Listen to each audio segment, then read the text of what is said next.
கர்த்தருடைய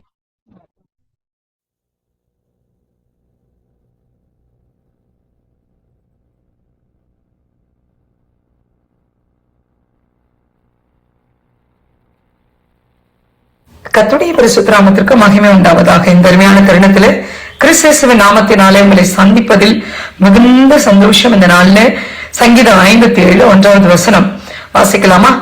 எனக்கு இறங்கும் தேவனே, எனக்கு இறங்கும், உம்மை என் ஆத்துமா அண்டிக் கொள்ளுகிறது, விக்கினங்கள் கடந்து போக மட்டும் உமது செட்டையில் மேலிலே வந்து அடைவேன். ஆமென். அல்லேலூயா. கர்த்தருடைய பிள்ளைகளே, இது என்ன அப்படின்னு பாத்தீங்கன்னா, தாவீது சவுலுக்கு தப்பியோடி கெபியில ஒதுங்குறான், கெபியில பயந்து கொள்ளுகிறான். அந்த நேரத்துல வாசிக்கப்பட்ட அந்த நேரத்துல தன்னுடைய ஜீவன் நஷ்டம் நேரிடாதபடி கர்த்தர் காப்பாற்றினதற்காக பாடப்பட்ட ஒரு சங்கீதம். சரிங்களா? இந்த இடத்துல சங்கீதக்காரனாகி தாவீது சொல்லும் பொழுது, விக்கினங்கள் கடந்து போக மட்டும் உமது சட்டையின் மேலிலே வந்து அடைவேன். ஆமென். அல்லேலூயா. எப்பவும் பாருங்களேன், ஒரு விக்கினம் அப்படின்னா என்னங்க? கவலைக்கு மேல பயம் சூழ்ந்த ஒரு காரியம் தான் விக்கணும். பயம் சூழ்ந்த கவலை, அதான் விக்கணும் இல்லைங்களா? ஒரு மரண பயம், அது விக்கணும். அந்த விக்கினங்கள் கடந்து போக மட்டும் நான் எங்க இருக்கணும் அப்படின்னா, அவருடைய செட்டின் கீழே இருக்கணும். ஆமென். இல்ல, உன்னதமானவரின் மறைவில் இருக்கிறவர் அவருடைய அற்புதமான கரத்துல அவருடைய செட்டின் கீழே மறைந்து கொள்வான் என்று வேதம் சொல்லுகிறது. அப்படி தேவனுடைய பிள்ளைகளை, இன்னைக்கு நீங்களும் நானும் கவலை வரும் பொழுது, பயம் வரும் பொழுது எங்க போகிறோம்? அவருடைய செட்டின் கீழே போய் புகுந்து கொள்கிறோமா, அல்லது உலகத்தோட உலகமா, உலக மக்கள்கிட்ட போயிட்டு நம்ம உதவி கேட்கிறோமா? ஆண்டவரே, இந்த காரியத்தை எனக்கு விளங்கு காண்பீங்கப்பா அப்படின்னு ஆண்டவர்கிட்ட நம்ம நிக்கிறோமா? தேவ பிள்ளைகளே, அவருடைய நிழல் எப்படிப்பட்டது, அவருடைய நிழல் எப்படிப்பட்டது? அவருடைய கரத்தின் நிழலினால் உன்னை மறைக்கிறேன் அப்படின்னு வேதவசனம் சொல்லுகிறது. என்ன ஆபத்து வந்தாலும் அவருடைய கரத்தின் நிழல் உங்களை என்னை மூடிக்கொள்ளும். ஆமென். அல்லேலூயா. செங்கடலை கர்த்தர் ரெண்டா பிளந்து இஸ்ரவேலர்களை செங்கடலுக்கு நடுவே கடந்து போக பண்ணினார். சும்மாவா? அவருடைய கரத்தின் நிழல் அவங்க மேல இருந்தது. பின்னாடியே பார்வோன் சேனை துரத்திட்டு தான் வருது. ஆனால் உங்களுடைய கர்த்தர் அழகாய் அவர்களை வழி நடத்தினார். அங்க மட்டுமா? கானான் போய் சேரும் வரைக்கும், கானான் போய் சேரும் வரைக்கும் அவருடைய மேக ஸ்தம்பம், அக்கினி ஸ்தம்பம் நிழலாய் அவர்கள் மேலே வந்தது. ஆமென். அதுதாங்க அடைக்கலம், அதுதாங்க அவருடைய ஷிக்கினா, அதுதாங்க அவருடைய செட்டை நிழல். இல்ல, எப்படி பாதுகாவலாய் அவர்களை கொண்டு போனாரோ அப்படி இன்றைக்கும் உங்களை என்னை பாதுகாவலாய் கர்த்தர் நடத்தி வருகிறார். தேவ பிள்ளைகளே, ஆண்டவர்கிட்ட கேட்போம், என் ஆத்துமா அண்டிக் கொள்ளுது. நம்ம ஆத்துமா அப்படி இருக்கணும்னா என்ன செய்யணுமா? நம்ம ஆத்துமா அவரை அண்டிக் கொள்ள வேண்டும். நம்ம ஆத்துமாவை வேற எங்கேயும் விடக்கூடாது. அவர் சமூகத்துல அவரை அண்டிக் கொள்ளுகிற ஆத்துமாவா நம்ம அதை ட்ரெயின் பண்ணி விட்டுணும். டெய்லி ஆண்டவரண்டை போய் நம்ம ஆத்துமா உட்கார வைக்கணும். என் ஆத்துமாவே ஏன் கலங்குகிறாய், ஏன் எனக்குள் தேங்குகிறாய், கர்த்தரையே நோக்கி அமர்ந்துரு, கர்த்தரே உனக்கு பதில் சொல்வார் அப்படின்னு சங்கீதக்காரன் சொல்லுவது போல, இன்னைக்கு நீங்களும் நான் ஆத்மாவுக்கு கற்றுக் கொடுக்கணும். என்ன வந்தாலும் தெய்வ சமூகத்துல அமருகிற ஆத்மாவா நம்ம ஆத்மா இருக்குமானால் என்ன செய்யுமா? விக்கினங்கள், நம்முடைய மன வியாகுலங்கள் வரும் பொழுது அவருடைய சட்டின் கீழ் நாம் போய் நிழலிலே தங்குகிற கிருபையை பெற்றுக்கொள்வோம். அதனால இந்த நாள்ல உங்களுக்கு எனக்கு இறங்குகிற இடத்துல வந்திருக்கிறோம். நிச்சயமா உங்களுக்கு எனக்கு அவர் பதில் செய்வாராக. ஜெபிக்கலாமா? நல்ல தெய்வமே, நல்ல பரிசுத்தாவே எங்களோடு பேசியிருக்கிறீங்க. எங்களுக்கு அடைக்கலமானவரே, உங்க நிழல எங்களை பாதுகாத்துக் கொள்ளுங்க. கேட்க போகிற பிள்ளைகளை ஆசீர்வதியும். கிறிஸ்து நாமத்தில் பிதாவே, ஆமென். God bless you all. கிறிஸ்துவில் பிரியமானவர்களே, இந்த நாளுக்கென்று தேவன் நமக்கு எழுதியிருக்கிற ஜீவ வார்த்தை சகரியாவின் புஸ்தகம் 9வது அதிகாரம் 12வது வசனம். நம்பிக்கையுடைய சிறைகளே, அரணுக்கு திரும்புங்கள், இரட்டிப்பான நன்மையை தருவேன், இன்றைக்கே தருவேன். எனக்கு அருமையான சகோதர சகோதரிகளே, இன்றைய நாளில் கர்த்தர் உங்களின் நம்பிக்கைகளுக்கும் காத்திருப்புகளுக்கும் பெரிய காரியங்களை செய்தும் என்னையும் பார்த்திராத நன்மைகளை தந்தும் ஆசீர்வதிக்கின்ற நாளாய் வாக்கு பண்ணி உள்ளார். இன்றைக்கும் அநேகர் நீண்ட நாட்களாக எதிர்பார்த்து காத்திருக்கின்றவற்றில் நீங்கள் நினைத்தும் பார்த்திராத இடத்திலிருந்து நன்மைகளை பெற்றுக் கொள்ளும்படி செய்கின்றார். செய்வதோடு மட்டுமல்லாமல் அவர் உங்களுக்கு செய்த அதிசயமான ஆச்சரியமான காரியங்களை எண்ணி பார்த்து உங்கள் அயலகத்தார்கள் எல்லாரும் கர்த்தர் உங்களுக்கு பெரிய காரியங்களை செய்தார் என்று சொல்லி அவரின் நாமத்தை மகிமைப்படுத்துகின்ற ஒரு நாளாய் இந்த நாளை ஆசிர்வதித்து இருக்கின்றார். இது நாள் வரையில் இருந்த சிறையிருப்புகளில் இருந்து விடுதலை தருகின்றார். கண்ணீரின் அனுபவங்களை மாற்றுகின்றார். புலம்பலாய் வாயிலிருந்து புறப்பட்ட வார்த்தைகளை இன்றைக்கு நகைப்பினாலும் ஆனந்த சத்தத்தினாலும் நிறைந்திருக்கும்படி செய்து உங்களை நிறைவாய் ஆசிர்வதிக்கின்றார். வார்த்தையை விசுவாசியுங்கள், நன்மைகளை பெற்றுக் கொள்ளுவீர்கள். இன்றைக்கும் நாம் ஆதியாகமத்தின் புஸ்தகம் 26வது அதிகாரத்தை வாசிக்கையில் அங்கே ஈசாக்குக்கு எதிராக பெரும் பிரச்சனைகள் வந்தது. முற்பிதாக்கள் வெட்டிய துறவுகளை கண்டுபிடித்து அதை தனக்கு சுதந்திரமாக்கிக் கொள்ள செல்லுகையில் ஈசாக்கிற்கு எதிராக விரோதமாக அநேகர் எழும்பினார்கள். வெட்டுகிற துறவையெல்லாம் திரும்பவும் மூடி போட்டார்கள். ஈசாக்கு விசுவாசத்துடனும் விடாமுயற்சியுடனும் தொடர்ந்து கர்த்தருடைய நாமத்தின் பேரில் துறவுகளை மீண்டும் மீண்டும் தோண்டினான். தோண்டிய துறவிலெல்லாம் நீரூற்றை கண்டான். தன்னுடைய ஆடு மாடுகள், வேலைக்காரர்கள், விளைச்சல்கள் எல்லாவற்றிலும் பெரிய வெற்றியை, பெருக்கத்தை கண்டபடியினால் ஈசாக்கை எதிர்த்து ஆரவாரத்துடன் வந்தவர்கள் சொல்லுகிறார்கள், நிச்சயமாக கர்த்தர் உம்மோடே கூட இருக்கிறார் என்று கண்டோம் என்றும் நீ கர்த்தரால் ஆசிர்வதிக்கப்பட்டவன் என்கிறார்கள். பின்பு அவர்கள் கூறுகிறார்கள், நாங்கள் உம்மோடே கூட உடன்படிக்கை பண்ணிக் கொள்கிறோம் என்று சமாதானம் பண்ணிக்கொண்டார்கள். இப்படியாக கர்த்தர் ஈசாக்கை ஆசிர்வதித்தார். ஆரவாரங்களை அதட்டினார், சிறையிருப்புகளை திருப்பினார், விருத்தியடைய செய்தார் என்று நாம் வாசித்தறிகின்றோம். இன்றைக்கும் உங்களின் வாழ்க்கையிலும் கூட அநேக வேளைகளில் சத்துருவானவன் தொடர்ந்து வந்து நீங்கள் போகிற வழிகளை எல்லாம் அடைத்து போட்டும் அடிக்கடி தூற்று போட்டும் எழுந்திருக்க முடியாமல் கலக்கத்தோடு காணப்படுவீர்களானால் இன்றைக்கு கர்த்தர் உங்களை பார்த்துதான் சொல்லுகின்றார், பயப்படாதே, நான் உன்னோடே கூட இருந்து உன்னை ஆசிர்வதிப்பேன் என்கிறார். ஆகவே இன்றைய நாளில் உங்களுக்கு எதிராய் எவையெல்லாம், எந்த சூழ்நிலைகள் எல்லாம் ஆரவரித்தும் சத்தமிட்டும் வந்ததோ அவைகளை எல்லாம் அடக்கி போக பண்ணி உங்களுக்கு விரோதமாய் புறப்பட்டு வந்தவர்களை உங்களோடு சமாதான உடன்படிக்கை பண்ணும்படி செய்கின்றார். உங்களின் ஆரவார சிறையிருப்புகளிலிருந்து விடுவித்து ஆனந்த சத்தத்தை கேட்கும்படி செய்கின்றார். மேலும் உங்களின் வாழ்க்கையில் சில எதிர்பாராத சூழ்நிலைகளினால், மனிதர்களினால் உங்களின் சமாதானம், பலன், சந்தோஷம், மகிழ்ச்சி போன்றவற்றை இழந்து போய் கசப்பான அனுபவங்களுடன் விரக்தியோடு மனம் சோர்ந்து போய் காணப்படுவீர்களானால் இன்றைக்கு கர்த்தர் சொல்லுகின்றார், இஸ்ரவேலின் தேவனாகிய கர்த்தருடைய செட்டைகளின் கீழ் அடைக்கலமாய் வந்த உனக்கு என்னாலே நிறைவான பலன் உண்டு என்கிறார். இன்றைக்கு நீங்கள் இழந்து போன யாவற்றையும் பெற்றுக்கொள்ளும்படி செய்கின்றார்.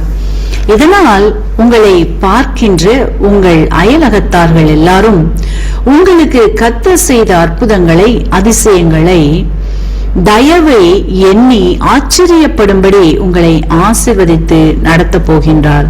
வார்த்தையை விசுவாசியுங்கள், அற்புதங்களை காண்பீர்கள். நம்பிக்கையுடைய சிறைகளே, அரணுக்கு திரும்புங்கள், இரட்டிப்பான நன்மையை தருவேன், இன்றைக்கே தருவேன். ஆமீன். இன்றைக்கும் இந்த வார்த்தைகளை கேட்டுக்கொண்டிருக்கின்ற உங்களில் யாரேனும் உங்களின் பாவங்களுக்காக மரித்து உயிர்த்தெழுந்த இயேசுவை அறியாமலும் விசுவாசியாமலும் இருப்பீர்களானால் இன்றைக்கு உங்களை ஒப்புக் கொடுத்து விசுவாசியுங்கள். உங்களின் பாவங்களும் மன்னிக்கப்பட்டு விடுதலையாகி ஆசீர்வதிக்கப்படுவீர்கள். இந்த வார்த்தைகள் மூலமாக கர்த்தர் இன்று உங்களை ஆசீர்வதிப்பாராக.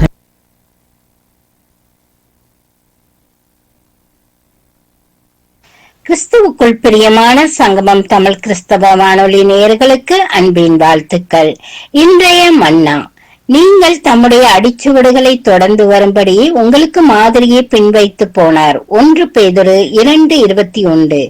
பிரியமானவர்களே, பாடுகளும் உபத்திரவங்களும் எமக்கு உண்டு என்று இயேசு கூறினாலும் அதிலும் நாம் ஜெயிப்போம் என்ற நம்பிக்கையை அவர் எமக்கு தந்திருக்கின்றார். ஆகவே பாடுகளிலும் எமக்காக பாடுகளை ஏற்றுக்கொண்ட தேவனையே நாம் விசுவாசத்துடன் பின்பற்றி நடக்க வேண்டும். சகல கிருபையும் பொருந்திய தேவன் தாமே கொஞ்ச காலம் பாடுகளை அனுபவிக்கிற உங்களை சீர்படுத்தி, ஸ்திரப்படுத்தி, பலப்படுத்தி நிலைநிறுத்த போகின்றார். இயேசு கடந்து வந்த அந்த சிலுவை பாதை அவருக்கே உரியது. அவர் அதை நிறைவேற்றி முடித்து உயிர்த்தெழுந்து வெற்றி சிறந்து விட்டார். நாம் கிறிஸ்துவுக்குள் உண்மை உள்ளவர்களாக நடந்தும் ஏன் இப்படி பாடுகள் என அங்கலாய்க்க வேண்டாம். இந்த உயிர்த்தெழுந்த நாளிலே உங்களுக்கு ஜெயம் உண்டு. எம்முடைய போராட்டங்கள் சிலுவையை சுமப்பது போல காணப்படலாம். ஆனால் தம்மை பின்பற்றும்படி தேவன் எம்மை அழைத்திருக்கின்றார். அந்த அழைப்பை நாம் நினைத்து பார்க்க வேண்டும். நாம் நம்பிக்கை உள்ளவர்களாக எமது பாடுகள் என்னும் சிலுவையை சுமக்க வேண்டும். ஏனெனில் உயிர்த்தெழுந்த தேவன் தனது உயிர்த்தெழுதலின் வெற்றியின் நிச்சயத்தை எமக்கு தந்துவிட்டார். நாம் எமது சிலுவையை சுமக்கும் போது சோர்ந்து விடக்கூடாது. என்றேன் தம்முடைய சுவடுகளை தொடர்ந்து வரும்படி எங்களுக்கு மாதிரியை பின்வைத்து போனார். கிறிஸ்துவின் அடிச்சுவடுகளை பின்பற்றி சென்ற சீசர்களின் வாழ்க்கையில் எத்தனை பாடுகள்! ஆனால் அவர்கள் தங்கள் விசுவாச ஓட்டத்தை நிறுத்தி விடவில்லை. பாடுகள் தான் அவர்களை கிறிஸ்துவுக்குள் சாட்சிகளாக நிறுத்தியது. தேவனும் அவர்களை மகிமைப்படுத்தினார். இந்த நாளிலே தேவன் தாமே உங்கள் ஒவ்வொருவருக்கும் பிரகாசமான நாளாக அமையட்டும். கர்த்தர் தாமே ஒவ்வொருவரையும் நிறைவாய் ஆசீர்வதிப்பாராக. ஆமேன். God bless you. ஆண்டவராகிய இயேசு கிறிஸ்துவின் இனிய நாமத்தில் இந்த நாளிலும் உங்கள் ஒவ்வொருவரையும் புதிய வாக்குத்தத்தத்தோடு வாழ்த்துவதில் நான் மிக்க மகிழ்ச்சி அடைகிறேன். 7ஆம் தேதி 4ஆம் மாதம் 2026ஆம் ஆண்டு செவ்வாய்க்கிழமை. இந்த நாளிலும் வேத வார்த்தை சொல்லுகிறது. எண்ணாகமம் 6ஆம் அதிகாரம் 25வது வசனம் சொல்லுகிறது இப்படியாக: கர்த்தர் தம்முடைய முகத்தை உன்மேல் பிரகாசிக்க பண்ணி உன்மேல் கிருபையாயிருக்க கடவார் என்று சொல்லி இந்த நாட்களிலே இந்த வார்த்தை இந்த நாட்களில் நமக்கு சொல்லுகிறதை பார்க்கிறோம். எனக்கு அருமையான அன்பு பிள்ளைகளே, இந்த வார்த்தையை நாங்கள் சற்று ஆராய்ந்து பார்ப்போமா இருந்தால் இந்த வார்த்தை இப்படியாக சொல்லுகிறது: தேவனுடைய அந்த முகத்தின் பிரகாசம் உன்மேல் பிரகாசிக்க பண்ணி தேவனுடைய கிருபை இந்த நாட்களிலே உன்னோடு கூட இருக்கும் என்று சொல்லி இன்றைக்கு நாங்கள் பார்க்கிறோம். தேவனுடைய தாசனாகிய மோசே ஆண்டவரை சந்திக்கிற வேளையிலே வேதம் சொல்லுகிறது பாருங்கள். அங்கே அவர் மலையிலே ஏறி ஆண்டவரோடு இந்த நாட்களை பேசி எல்லா காரியத்தையும் அங்கே பெற்றுக்கொண்டு வருகிற வேளையிலே அவருடைய முகம் இந்த நாட்களில் பிரகாசித்ததா. அந்த முகத்தின் பிரகாசத்தோடு அவர் இந்த கீழே வருகிற வேளையிலே ஜனங்கள் அவருடைய முகத்தை பார்க்க முடியாதபடி இருந்தது நிமித்தம் அந்த முகத்தை அவர் இந்த நாட்களிலே முக்காடு போட்டார் என்று சொல்லி வேதத்திலே இந்த நாட்களை நாங்கள் பார்க்கிறோம். அருமையான கர்த்தருடைய பிள்ளைகளே, அப்ப தேவனுடைய முகத்தின் பிரகாசம் மோசே மேலே இந்த நாட்களில் வருகிற வேளையிலே அங்கே என்ன விளங்குகிறது என்றால் தேவனுடைய கிருபை அந்த இடத்திலே விளங்குகிறதை அங்கே நாங்கள் பார்க்கிறோம். அருமையான அன்பு பிள்ளைகள், ஆண்டவருடைய கிருபை தான் இன்றைக்கு நம்மை பிரகாசிக்க செய்கிறதாக இந்த நாட்களில் இருக்கிறது. நம்முடைய பாவங்கள், நம்முடைய சாபங்கள், நம்முடைய அதாவது மீறுதல்கள் எல்லாவற்றையும் மன்னித்து இந்த நாட்களை ரட்சிக்கிறது கூட தேவனுடைய கிருபையாகத்தான் இந்த நாட்களில் இருக்கிறதை ஒழிய, அருமையான அன்பு பிள்ளைகளே, நாங்கள் நினைத்து இந்த நாட்களில் இந்த காரியங்கள் நடப்பதில்லை என்பதை தான் இன்றைக்கு நாங்கள் பார்க்கிறோம். தேவன் தன்னுடைய அந்த பிரகாசத்தை, முகத்தில் உள்ள பிரகாசத்தை முதலாவதாக நம்மேலே இந்த நாட்களில் பிரகாசிக்க பண்ணுகிறார். இரண்டாவதாக தம்முடைய கிருபையை இந்த நாட்களிலே நமக்கு அருளுகிறார் என்று சொல்லி இன்றைக்கு நாங்கள் பார்க்கிறோம். கிருபையினாலே நாங்கள் ரட்சிப்படைகிறோம்.